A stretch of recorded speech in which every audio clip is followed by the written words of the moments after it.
we start, Yeah. you was diagnosed at what age? 9. 9. You played football and basketball I played football since I was 6 up until 9. up until. No, after that, yeah, I'm saying, did you continue playing after? Oh yeah. I did. I continued playing both basketball and football. I continued playing football for like until I was about 13, and I 13. kept playing. I kept playing basketball. So like what, 14, 15? Nah, I stopped playing basketball earlier at like 12. Like 12. Right? Yeah. Yeah. So Thibodeau, with Thibodeau High. I played for.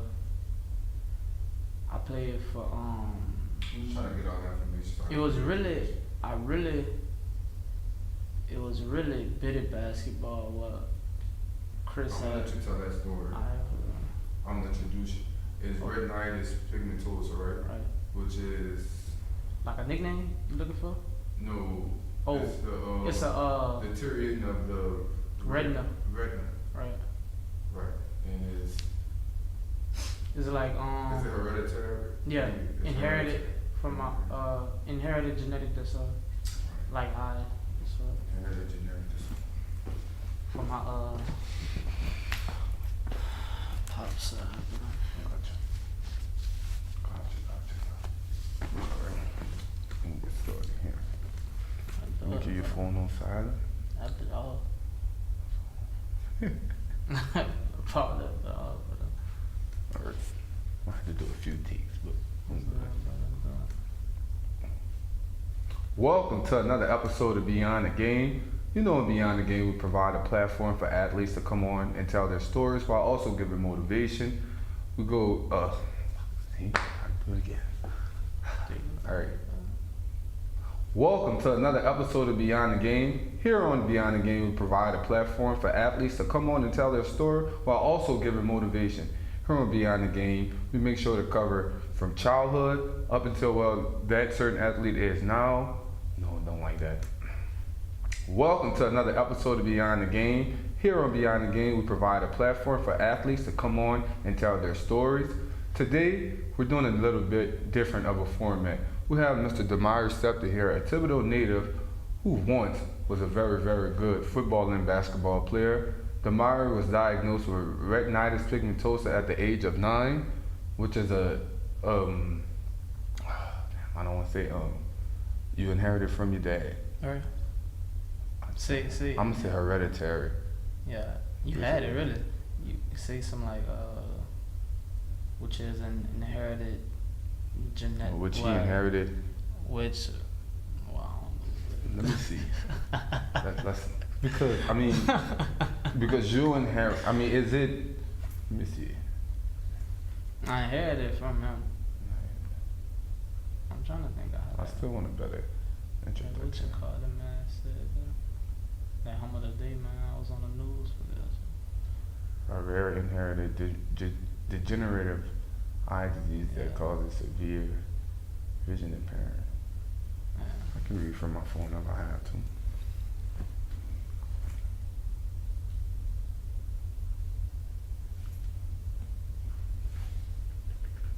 What? My fault, You but good? Go the ahead. camera straight ahead of that one.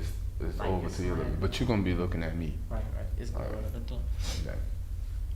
Welcome to another episode of Beyond the Game. Here on Beyond the Game, we provide a platform for athletes to come on and tell their stories while also motivating anyone else out there that's going through something, whether that's a regular civilian or other athletes. Beyond the Game is definitely a platform for athletes to come on and tell their stories while giving insight to exactly what they went through those years. Today, we have Demire Scepter, a former athlete from Thibodaux, Louisiana.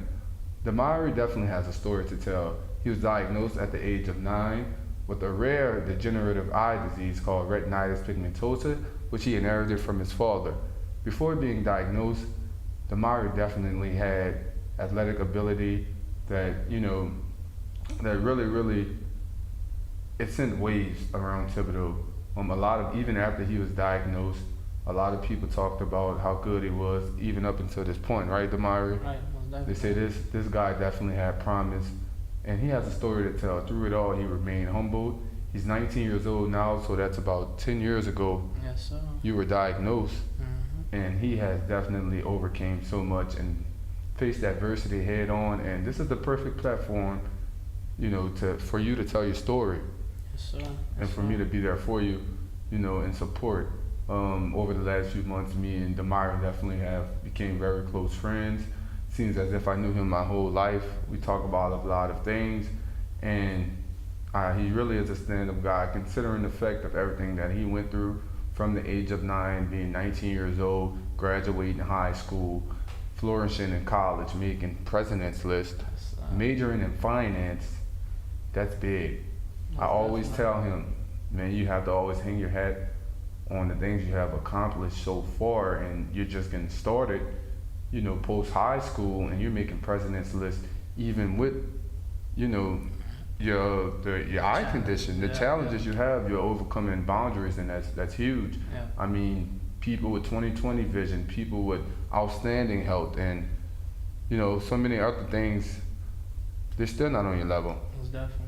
Most definitely. And I always tell you, pride yourself. Most definitely. So without further ado, we get to know Demira a little bit more, get started and talking about, how you got started playing sports and who was your favorite players and Yeah. your road up until now. So Yeah. tell us a little bit about you beginning to play sports. What was that like? So, sports always was a thing. It always was home to me. It always was something that I can go outside and do. Always as a kid. It wasn't the best environment where I came from, but when it came to sports, all of us came together about sports. I had a basketball goal outside of my house, and I have friends from down the street, around the street, cousins. We all play basketball, and we'll play football as well. So sports was always a way for me to bond with friends, to just have fun as a kid. And it started when I was a baby. Really, like I really started playing football in a league when I was 6. I was supposed to be 7, but we had lied so I could play in a little league when I was 6, and I believe I started playing basketball probably at the age of 7 during bitty basketball. But I just always loved basketball and football. A little hint of baseball as well. Just a little bit. Yeah, just a little bit of a hint of baseball. I played baseball for 2 years, and I loved it. I just love sports. I loved being active. I was always great in school, but as a kid, you don't want to focus on school all the time. Play some sports, right? Yeah, most definitely. So I just always loved sports since a little kid, and it always was installed in me. Yeah, that's big, bro. And I think Definitely. that's for a lot of us. Playing sports at a young age, that bitty ball. Yeah. We felt like we were in the NBA and NFL at those times. Yeah, most definitely. And it was really you just go and showcase your skills out there, the ones the skills you were developing playing outside, playing Yeah. throw up tackle, Yeah. playing basketball in the All street types of with your stuff. friends. And then the little league I was playing for, it had black and gold jerseys. Oh, so I you don't felt think like I a played for the fancy Saints. from the beginning, I'm thinking I'm man. playing for the Saints, most Yes. definitely. That's awesome. That's big. So you were diagnosed at 9 years old, Yeah. and I know that was crushing at that Yeah. time, and I knew Most definitely. you didn't really understand it at that point. Right. I'm sure the impact it would have. You Right. just diagnosed, but tell us a little bit about that. Like, Right. what did you, how did you realize, hey, Yeah. my vision is not what Yeah. it was, or it's not where it should be. Right. Where were you? When that happened, again, I was only 9. I was still pretty young, but I had an understanding of what was going on. My mom was really the one that was mainly crushed because, again, at the time I'm young, so they are telling me these things, but I'm understanding, but I'm not understanding the severity of the situation. I'm not understanding that my vision's going to get worse down the line. I'm not understanding that I may not be able to play sports anymore. because after I was diagnosed, I still played basketball and football for a few more years. I played basketball. I played football until I was around 13, and I played basketball up until I was around 12. And it was at that age of 9, I still felt like I can do a lot. I still had a lot of vision to where I can play sports. I can basically do things that a regular kid can, and even better sometimes. Yeah. You know what I'm saying? So it was hard to understand like that this is what you have, but it was just something that I had to adapt to because I didn't know what to do about it. My mom didn't know what to do about it. It was all something we had to adapt to. So but again, I was just a kid. I wanted to go play, man. I wanted to go play right then and there, but you know, as it had gotten worse, I had to leave some of them things alone, and it got harder to play sports, to read things. So it was a work in progress for sure, bro. And I know it's this type of progressive, you know, disease, Right. but was there any, you know, one place you were at and you're like, oh my God, my vision is horrible, or it's not where it should be, or I can't see? Right. Was there any of that, like at a specific moment where you're at a specific place, like place or game? For basketball, I was at now in Thibodeau. They have Thibodeau Middle School, but at first it was a West Thibodeau Middle School and it was a East Thibodeau Middle School. But they broke both of them down and combined them into one. So I had a bitty basketball game at West Thibodeau Middle School, and that game, me and my mom had to walk to the school because we weren't in the best situation at the time,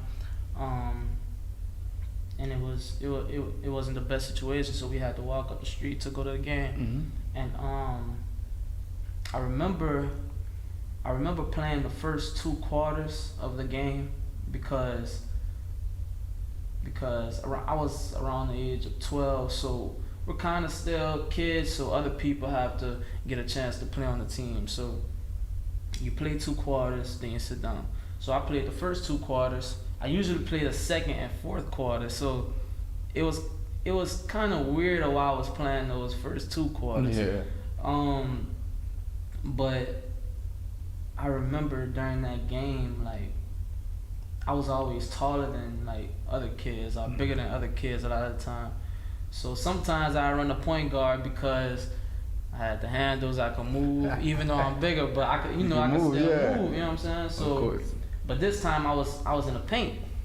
I was in the paint. Big boy playing. Big ball. But I just remember like my teammates passing me the ball and the ball going right by me, and I know they're passing me the ball, but I can't see where the ball is going, and it's right in front of me.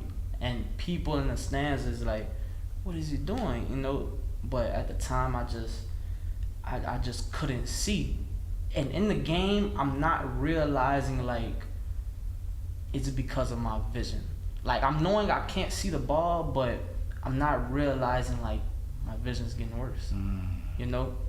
So all of that was going on there. Like, it's this guy, trying to lose. Like, what is he doing? But, the second quarter had ended, and my mom just grabbed me by my hand, and we left the gym, walked back home.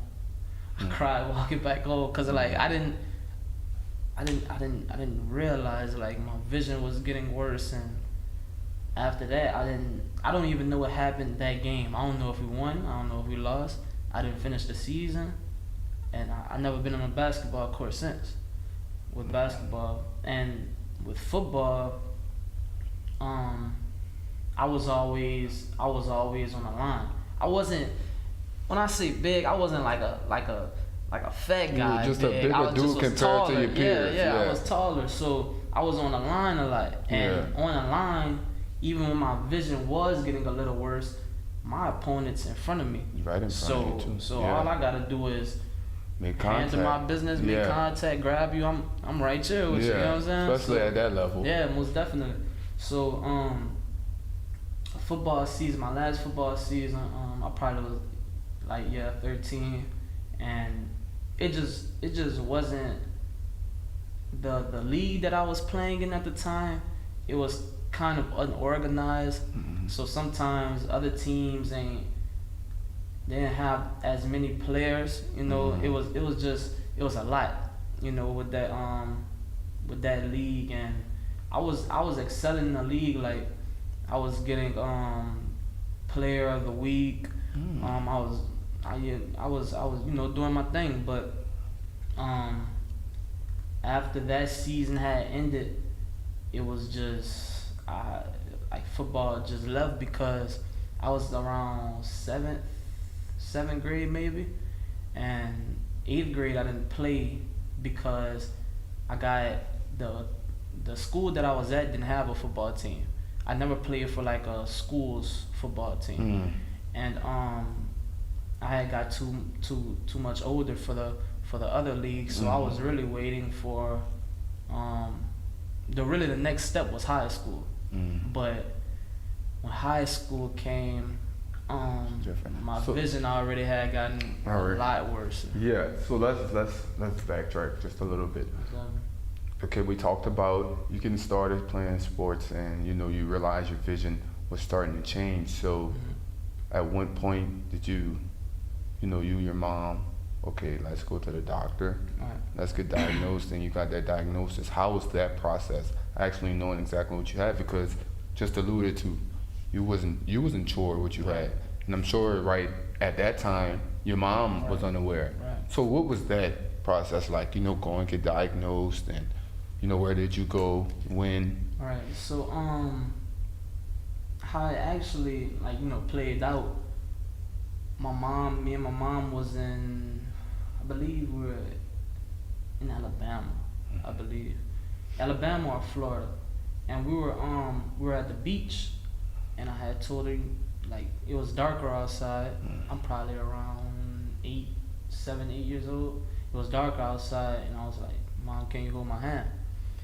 Because I guess I couldn't see. I can't think that far back, but I couldn't see. So my mom she picked up on that. And from that point she was concerned, like, what's going on with my kid. And she took me to plenty of doctors, countless amount of doctors throughout the from like Texas, Louisiana, Mississippi, Florida. Like, I've been all over the place just to see what was going on with me. And right here in Thibodeau, my mom took me to Dr. Mitchell's Family Eye Care, and he diagnosed me. He ran plenty of tests on me. I was in there for probably almost 2 hours doing tests, and he diagnosed me with retinitis pigmentosa right then and there.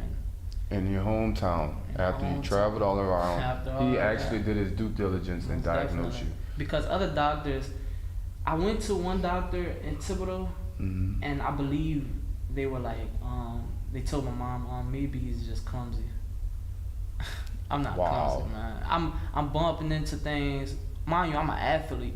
Yeah. I'm not clumsy, man. Yeah. I'm not clumsy. There's a purpose for why I'm not seeing these things, bumping into these things. Exactly. So, and you knew it, Most definitely. So they diagnosed you. Dr. Mitchell, you went over there, he diagnosed you. And it's obviously inherited. Right. So tell me a little bit about that, Well, now I know what I have. I know how I got it. What was Damari thinking during that time?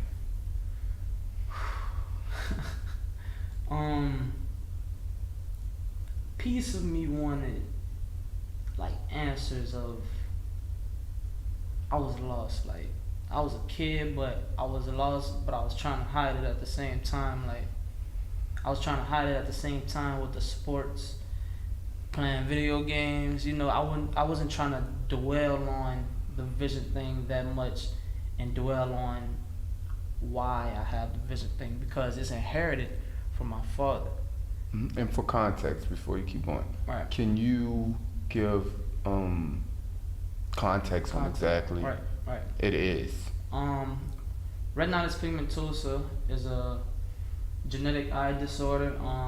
It's inherited, and how I try to put it to people: imagine looking through a small straw. Mind you, don't have no peripheral, so you can't look out the sides. You have to turn your head, right? So imagine looking out a small straw, and it's like a camera that's trying to focus, but it can't focus. And there's flashing lights, like waves of flashing colorful lights all day, 24/8. And I actually thought that was normal at one point. Like I remember asking, I remember the doctors telling like my mom and my sisters that like he has this with the flashers, like in his eyes all day, and sometimes they get in the way. And I remember asking them, I'm like, y'all don't have that? Yeah. I thought it was normal, Yeah. you know, but you know, it was just it's an eye disorder that gets worse over time. So what I was able to see a few years ago, I'm not able to see anymore. The main reason why I'm not playing sports anymore, and it was Yeah. man, So, it's a yeah. wild thing, man. Yeah. It's a wild thing, man. I bet. So go back. You were talking about Inherited it was from my inherited father. from your father. Yeah. So piece of me wanted answers. Again, I was trying to hide it, playing video games, playing sports, but piece of me wanted answers. But I never knew my father ever. I believe my mom told me I met him like twice before I was 6, maybe. That's too far for me to remember.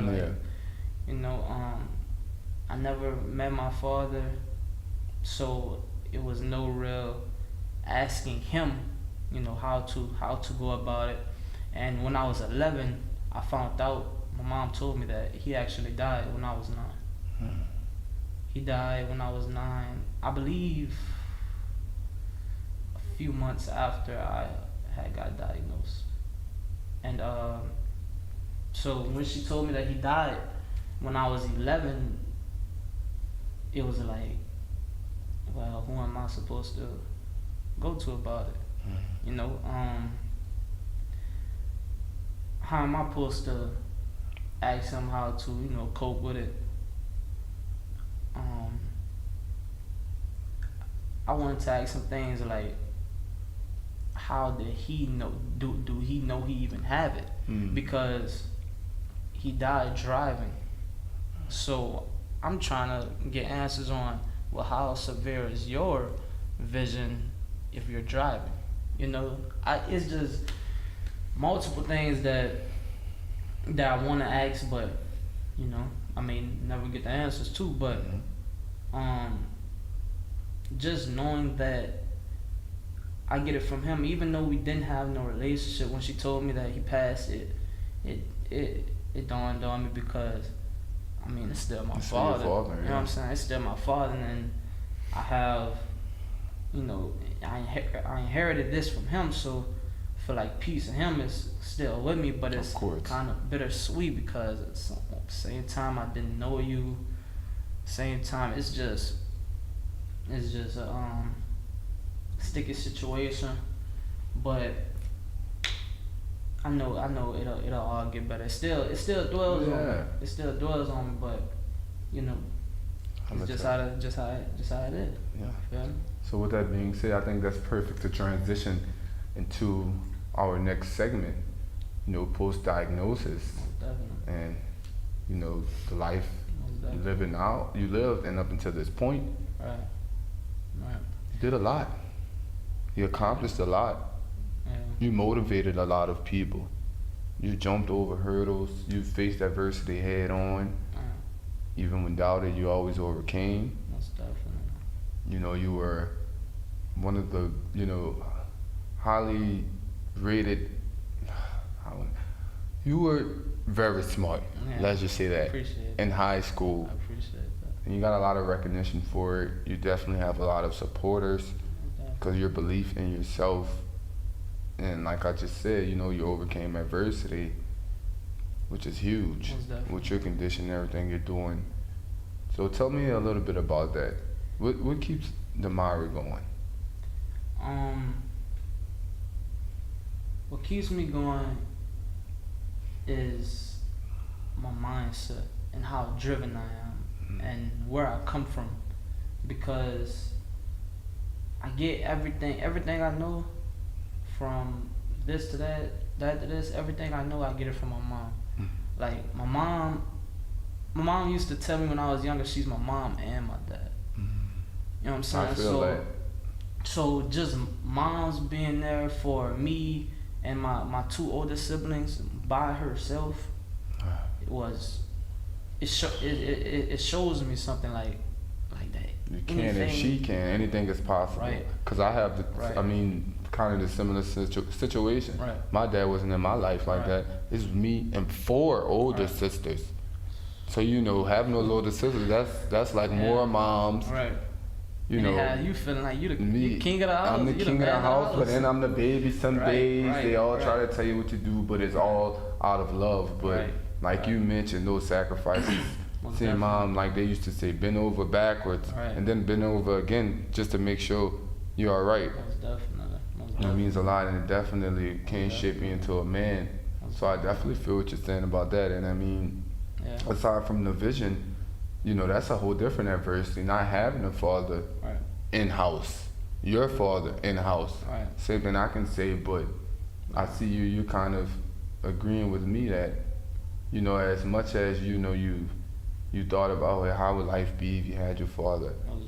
I'm appreciative for, the situation as well as you. You were in, because we wouldn't be who we are today. Not at all. Maybe we wouldn't have that same drive, that same motivation. They say God give his toughest battles to his strong. Okay, so definitely. And I'm big on that. Most definitely. And the impact you've made, like that was your purpose. Maybe that's your purpose from being here, to impact those people, to show people that you can. And you tell them you can, and you actually do it. You're here. And keeping that mindset of, again, like you said, God give his toughest battles to his toughest soldiers. So keeping that mindset, you have to stay strong. You have to.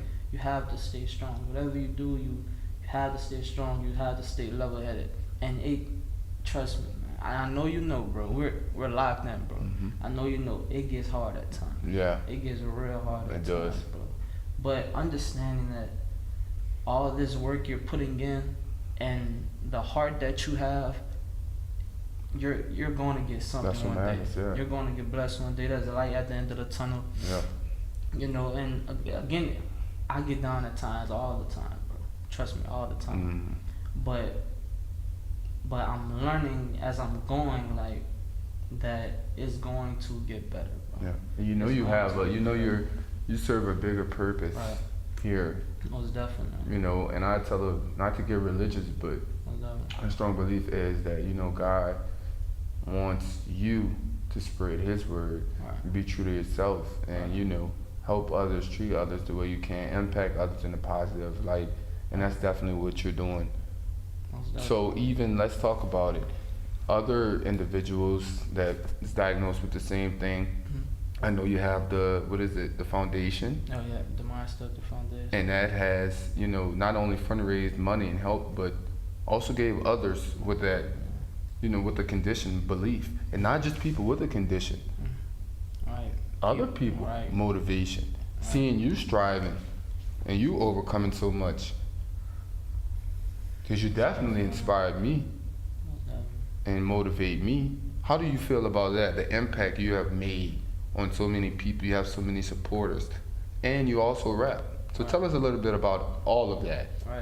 So mom always tells me that you have people looking up to you. You have people looking up to you. For instance, I have there's a younger man, he's maybe in first grade now, but when he was in kindergarten, my Braille instructor and my O&M instructor, and this was when I was in high school. They took me to go see him, and I was walking with him, and he's a young man, baby, with a cane in his hand. Mm-hmm. Same thing as me. So, just understanding that it feels like I'm looking at I'm looking at me, like he's having the same, even though it's getting to him earlier in his life, because at that age I still was able to see a lot. I didn't need a cane, but just seeing him do it, it gets to me, because it's like, man, this is a kid. He probably doesn't even understand, like he probably doesn't understand like what's going on with him at the moment, where his life is going to be headed, the obstacles and the challenges he's going to go through. But I know that I want to be there for him, and I'm an example for him. You know what I'm saying? So it's just understanding that someone like that, or others, even people without eye disorders, like I have people that text me and like I look up to you, bro, and it's people older than me, people that's more successful than me right now. For instance, like people like I don't know, he came to my mind. Rest in peace, my guy.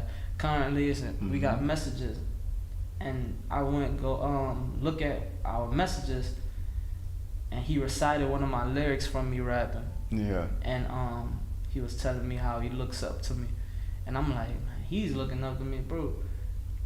But mind you, we already had a relationship before that, but it was one of the talks where like we're lifting each other up. So for him to say that he looks up to me, like considering the fact that he's already on one of the biggest stages and on the up and up a great path. Yeah. It was like, wow, like I really have a impact and a purpose and a reason, so I have an influence on others. Yeah. So it's just, I understand that I have to, I guess, watch what I put out. Understanding those circumstances. Yeah. Most definitely. And the audience and the people here, definitely. You're impacting, which is a wide variety of people. Most definitely. And like I keep mentioning, your mindset through it all. You have a purpose. You're living in your purpose. Most definitely. And I bet you correct me if I'm wrong. That's what keeps you going. Your belief, the belief in yourself. Most definitely, man. And that's huge. I have a strong belief in myself. Yes. Like, I have a strong belief in myself. And what's the word where you can see things before it happen? Like deja vu. It's something like that. It's like a intuition. You have it's a certain word. You just know it's a greater purpose. It's like you can see it happen before it comes. Yeah, I'm gonna think of deja vu, or are you getting that? Well, I think deja vu may be more of in that moment, like you felt like you were there before. Definitely. But I would say intuition. You have a strong intuition. The universe. Yeah, The I'm universe. still thinking about the word. I know, because I'm kind of thinking about it too. I think it's start with an M. Manifestation. Manifestation. Yeah, Manifestation. manifest. There you go, boy. You know it. All with friends. But yeah, man, like I said, that's big. You know how I feel about it already, and how important mental health is. And for you to be striving, I mean, that mindset you have is big, and you overcame so much to still be so focused and just so even keeled, and have your mind set. That's big, bro. You have a lot of people struggling with mental health, and they haven't experienced half the things you did, and not even close. Your mind can be your enemy and your friend at the same time. Yeah. Because mental health is Big. 1,000% real, 100,000% real. And I talk to a lot of people, just talking, And I say you have to train your mind. Right. Most definitely. You have to train your mind to think positive. If Most you're going to be definitely. great, it's going to be all right. You tell yourself that over time, Yeah. goes Yeah. back to you're going to manifest it. Yeah. Yeah. That's why the power of the tongue. Most definitely. You have to be careful what you say and what you put out there in your thoughts. You have to be positive. And I'm not saying, oh, it's easy. No, but it's that it takes practice. Yeah. It does take practice. Yeah. Practice. So we're gonna move on to our next segment. Let's talk about now. Mr. President's list. Making some good hits. Yeah. Rapping, making music, Yeah. living your best life. You're here at Nichols Striving, man, and that's big. You're impacting a lot of people here on campus. You know, with Mr. Farron Clark, The Crown, and you know, this is what people are telling me, the impact you've had on them and how incredible your story is. So tell us about how your time been at Nichols. You're a freshman, 19 years old, majoring in finance. Yeah. Give us a little scoop on what's going on. Lately, I've been, just trying to keep my head on right, trying to make sure I'm taking care of myself and taking care of my responsibilities as well, to get to where I want to get. So my time at Nichols, I've been loving it, man. Like the people that I've met here, you and our other friends, is just y'all are lifelong friends that I know I can have. And you know how people say, like, your day ones are always gonna stay with you, but when you meet your day twos, it's like y'all relate on something, and that bond is kind of different. Like we knew each other forever. Yeah. So I'm big on it's about quality, not quantity. Right. I can have a better relationship with you, knowing you for the last 7-8 months, rather than I knew someone for the last 7-8 years. Most definitely. That is true. Most definitely. So, y'all helped me so much throughout. Y'all really helped me have a great time at Nichols. Going to certain events, just chilling at one of the dorms, doing schoolwork. It's just been it's been a great experience. All the bad times, all the good times. You know what I'm saying? It's all experience, and it's been so great here at Nichols. My professors are great. Student Access Center, they accommodate me well to make sure I have what I need to be successful in the classroom, staying on top of my grades. Obviously, you're on president's list too. Staying on top of my grades. So I've been enjoying myself at Nichols. I've been trying to keep my personal things up as well outside of school. Yeah. With like music, my family. So I've been, You've been blessed. Yeah, most definitely. I've been blessed, and I haven't, I haven't. I've been grinding basically. I've been grinding basically, but I've been keeping my foot on that pedal. So I know it's all gonna pay off. Yeah. So if someone listens to some Lil Mari, what to go look at, bruh? I'm really on all platforms. Apple Music, YouTube, Lil Mari, Li space MYRI. And man, I'm everywhere, man. All over social media, really. But I'm coming out with some more stuff. To be honest, school kind of set me back on music, but I'm coming back in full force. The manager I have gave me an opportunity. She's giving me what I need. She's meeting me halfway. So this music thing's about to take off, and that's a real dream of mine, because the basketball and the football with the vision, it kind of didn't work out. So the music coming after that in such a dark time, it's like something has to be in the music for me, and I love it, man. Perfect time. I love it, man. So I'm just trying to stay level-headed, stay strong, because sometimes times get hard, man. Yeah. Times get hard, but you gotta keep going, man. Do it for the ones in the sky. Yep.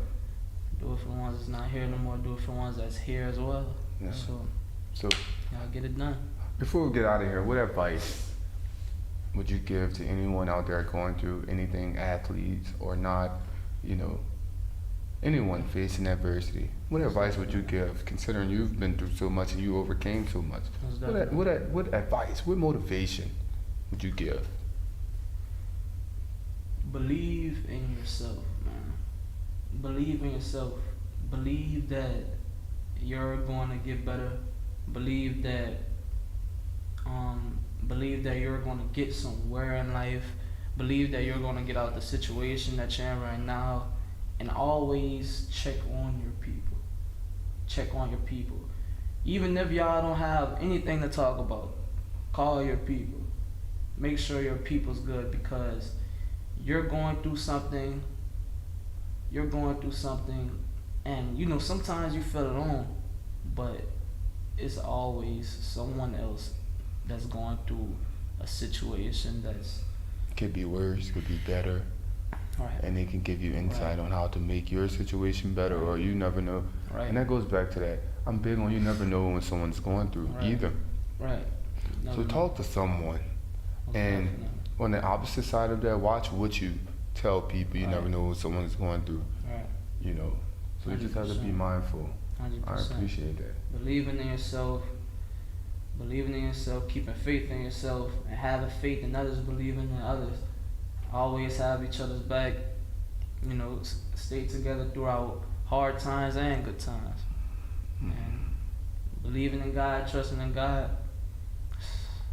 you got life. You're gonna go somewhere. So That's right. I Amen. like that, man. For sure. Preach.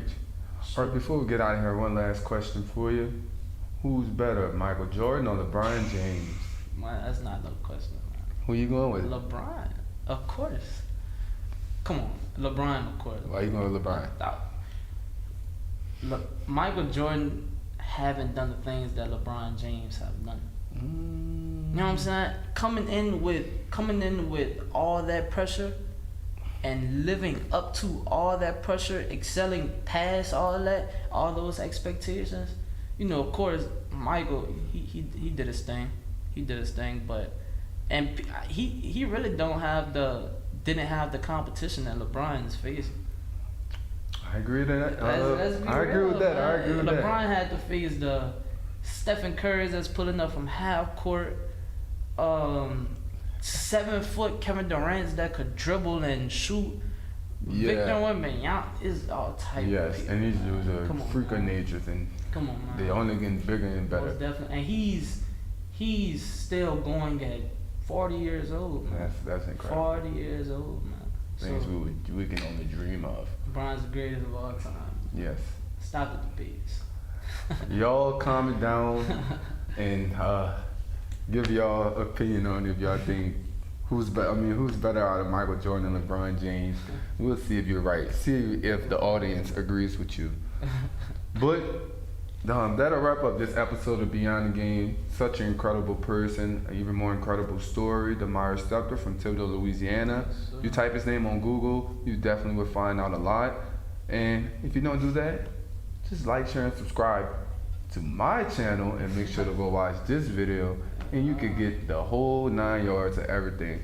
Such a stand-up guy, humble guy, and believe me when I say he definitely faces adversity hands on, and he rocks out every time. He do his thing every time. But they say, do his big one every time. Hey, you giving me all Like I these props, said, bro. I gotta give you all your props. Y'all do not understand all the things that this man do. Like, all the behind the scenes work of being in this building 24/8. Like, I call him, there's times he don't answer. Man, I understand that he's